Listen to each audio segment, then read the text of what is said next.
remember that we have a strong legacy in culture, in arts, and a lot of other things, it means we have building blocks to strengthen the community.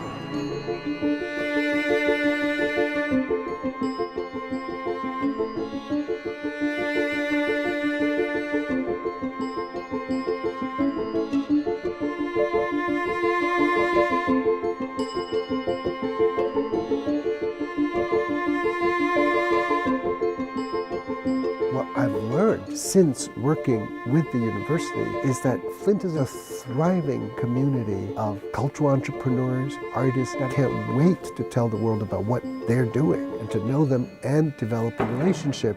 That's what's going to make us as a society stronger. And the fact that the university here, that UMS, is interested in doing that work, I'm just so thrilled. The first part of the official day of action was a strategy session and the notion of getting together a bunch of community leaders and cultural leaders to talk about how culture can make a better Flint. We started off by building connections and then talking through what sort of institutional changes that we can make in the community. The second half of the day of action was at the Burston Fieldhouse.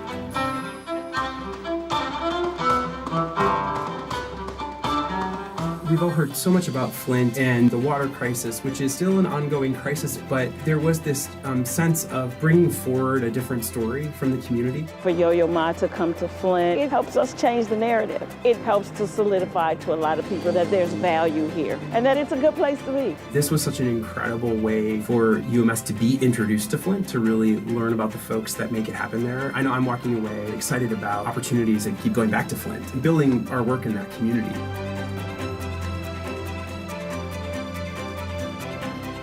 UMS has done an amazing job providing the tools for us to come together. We're happy that they were the catalyst for something that we can build on from here.